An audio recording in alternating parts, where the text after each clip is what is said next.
एक अंधा व्यक्ति एक बिल्डिंग के निकट बैठकर अपने पास एक टोपी रखा था।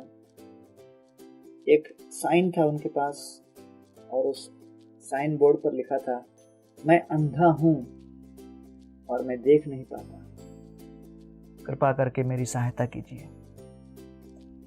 कुछ लोग आकर दान दे रहे थे, कुछ अपने एक एक कॉइन दे देते थे, कई लोग आकर सहायता कर रहे थे और चल रहा था दिन। लेकिन इतनी मात्रा में लोग सहायता नहीं कर रहे थे जितनी उनकी अपेक्षा थी। कुछ समय के पश्चात एक सज्जन आए और उन्होंने देखा कि ये अंधे व्यक्ति परेशान है, तो उन्होंने बोर्ड लिया, बोर्ड को लेकर दूसरी दिशा कर दी और दूसरी दिशा में उन्होंने कुछ बोर्ड पर लिख दिए अपने हस्ताक्षर में, और फिर उन्होंने बोर्ड को वहीं पर रख दिया। अपनी ओर से जो कुछ उनको दान देना था दिया, उनके टोपी में डाल दिया और वो आगे चले गए। अचानक अंधे व्यक्ति ने देखा कि लोगों की प्रतिक्रिया में बहुत बड़ा परिवर्तन आ गया और हजारों की संख्या में लोग आकर दक्षिणा देकर जा रहे हैं। तो दान देते हुए लोगों को देखकर वो भी विचार करने लगे कि उस सज्जन ने आकर संदेश में क्या परिवर्तन किया।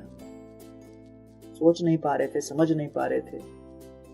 संध्याकालीन ये सज्जन जिन्होंने संदेश बदला था पुनः लौट के आए देखने के लिए कि लोगों की प्रतिक्रिया बदली कि नहीं। जब आकर देखा कि लोग इतने प्रचुर मात्रा में उनको दान दिए हैं, बड़े प्रसन्न हुए, तब ये अंधे व्यक्ति भी समझ गए कि हाँ, ये आए हैं जो आज सुबह परिवर्तन करके गए थे। उनसे पूछा, आपने ऐसा क्या कार्य किया, संदेश में ऐसा क्या परिवर्तन लाया जिसके कारण लोगों की प्रतिक्रिया बदल गई? तो कहते, मैंने केवल सुबह के आपके संदेश में एक दूसरा रस जोड़ दिया। आपने लिखा था, मैं अंधा हूं, मैं देख नहीं पाता, मेरी सहायता करो। मैंने उसको बदल के लिख दिया, आज कितना सुहाना दिन है और मैं उसे देख नहीं पा रहा हूं। और इसे देखकर लोग भारी मात्रा में आपको दान दिए। क्यों? क्योंकि पहले संदेश में आप केवल यही कह रहे हो कि आप कितना कष्ट भुगत रहे हो। दूसरे संदेश में परोक्ष रूप से आपने ये कह दिया कि कितना सुहाना दिन है, अर्थात अधिकांश लोग इस दिन का आनंद उठा पा रहे हैं, लेकिन मेरा दुर्भाग्य है कि अंधा होने के कारण मैं इस सौभाग्य से वंचित हूं।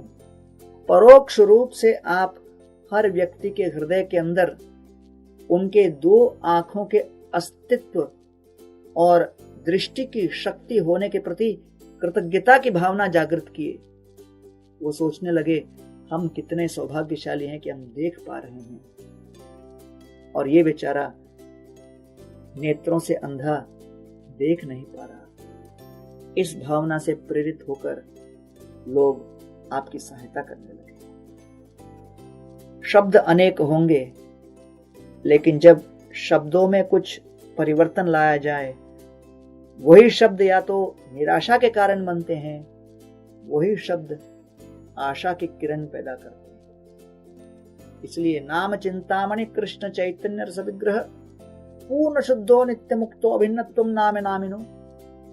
भगवान के हरिनाम में इतनी शक्ति है कि वो भगवान से अभिन्न है, नित्य शुद्ध है, पूर्ण मुक्त है, और हमारे चेतना को भगवत चेतना के रूप में विकसित करने में सक्षम है।